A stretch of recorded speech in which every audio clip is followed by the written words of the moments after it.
christiangeekcentral.com. Hey guys, Peter Franson here from christiangeekcentral.com and Spirit Blade Productions. Sometime after bringing my reviews to YouTube a few years ago, I felt the conviction to change how I share my negative opinions on entertainment. It's why I really try to use subjective language as much as possible, you know, like I thought or I felt statements instead of it was or it is statements. It's why I use the dumb time travel gimmick in my uncut reviews, you know, kind of directing reviews at myself, quote unquote. In theory, we all know that criticism of art is just subjective opinion. We sometimes, you know, remind each other of that when we can tell that someone's reacting negatively to something we're saying, like, oh, it's just an opinion, as if everyone should understand that. So I think we all know in theory that that's the case, even though we, I think, very rarely phrase our opinions subjectively. We say, that's terrible, that's awesome, or whatever, you know. In theory, those whose art we criticize also shouldn't attach their self-worth to what they create and shouldn't take our criticism personally. But theory is different from reality. I recently came across this video from the Soul Pancake YouTube channel. I'll play just a clip, but I recommend checking out the link in the notes to watch the whole thing for yourself. It's about the actor who played Jar Jar Binks and how the reactions to his performance nearly led him to suicide. Then the movie came out, and there was just so much hate and venom and anger directed at me. And I took it personally. And a lot of times, you know, I hear people say, we're not talking about you, we're talking about Jar Jar. We're talking about me. I put a lot of me into that work. And if you talk to any artist, and you talk to any artist who really cares about their work, you're talking about them.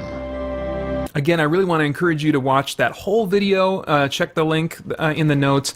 You just can't remotely appreciate the impact that this had on his life from the little clip that I gave you. But I at least wanted you to see how he talked about taking criticism of his art, his performance, personally. As believers, you and I know that no one should attach their worth to their work. But it's still our tendency, even as Christians, as a Christian creative person who's been, you know, putting my work out there since 2006 and before, you know, I still really struggle with that.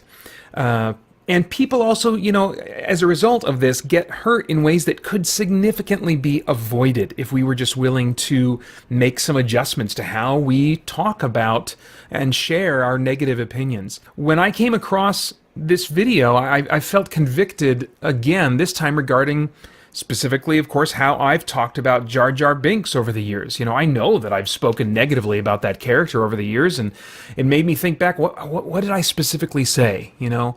What might I have done to add to this? You know, watching this video doesn't change the fact that I find the character irritating.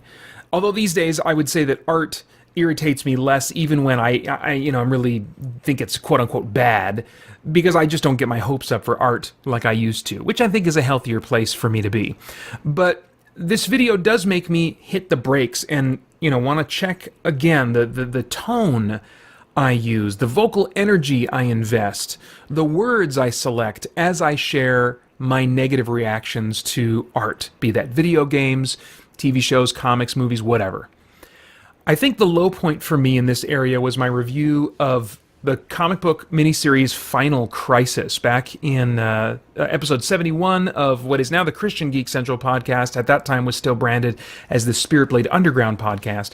All right, I'm going to rant a little bit. Final Crisis sucks. This is possibly the most self-indulgent comic book story I have ever read.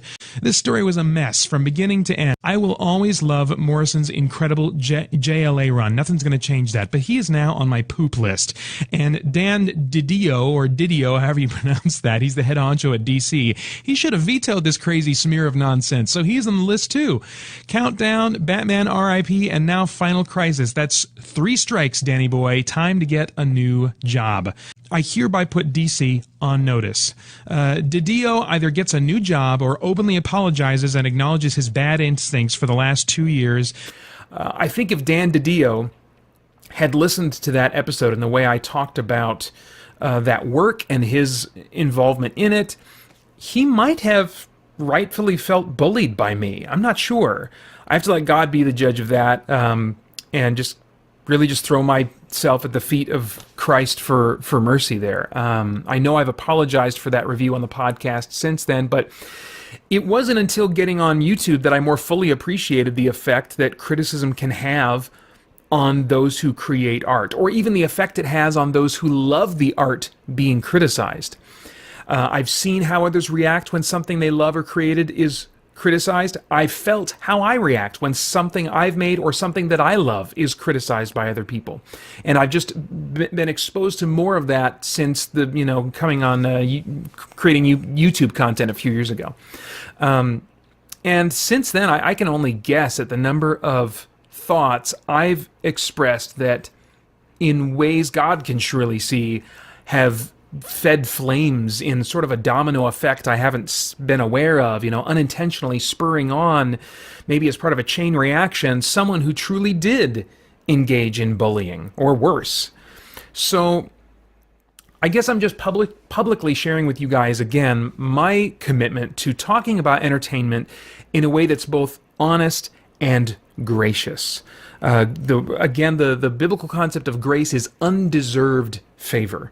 So even when I feel like I'm talking about something that maybe doesn't deserve favor and generous treatment, I want to, as much as I can, while still being honest and open about how I feel, give it generous, gentle, compassionate treatment.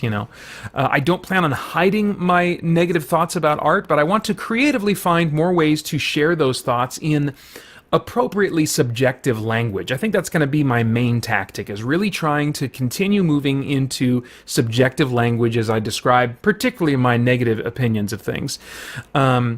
Without more emphasis, either in the words I choose or in the tone that I use, the energy levels that I use, without more emphasis than is required to just get across, my opinion. I hope you'll consider joining me in pursuit of that, whether or not creators hear our criticism.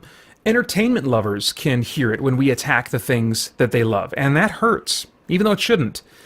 Even in private conversations among like-minded fans, we can still practice and develop those muscles for sharing our thoughts with both grace and truth.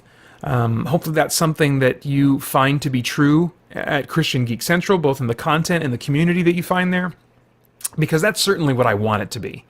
And it's a standard I'm going to hold all of our content to going forward, both that which is produced by me and by those who submit content to the podcast, the YouTube channel, or any other place with the CGC brand on it. I really do wish the world was a different place. It's in some ways it's kind of frustrating, to feel like I've got to be careful in how I, express myself. I wish it was so much harder for me to feel hurt, and so much harder for me to hurt others in how I express myself. But this is the world as it is.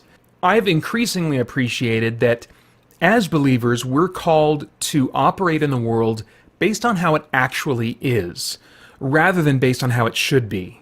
God is going to make it how it should be, but we can't operate under that system yet. 1 Corinthians 13:1 in the ESV says, "If I speak in the tongues of men and of angels, but have not love, I am a noisy gong or a clanging cymbal."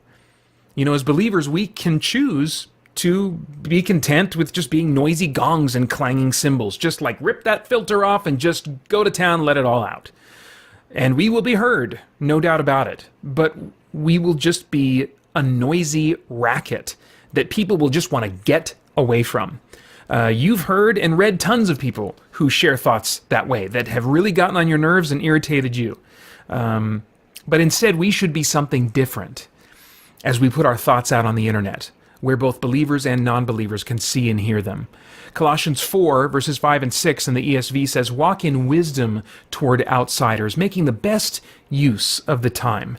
Let your speech always be gracious." And remember, grace is undeserved favor, giving favor that is not deserved by those that we're talking to. Let your speech always be gracious, seasoned with salt, so making it savory, in other words, so that you may know how you ought to answer each person.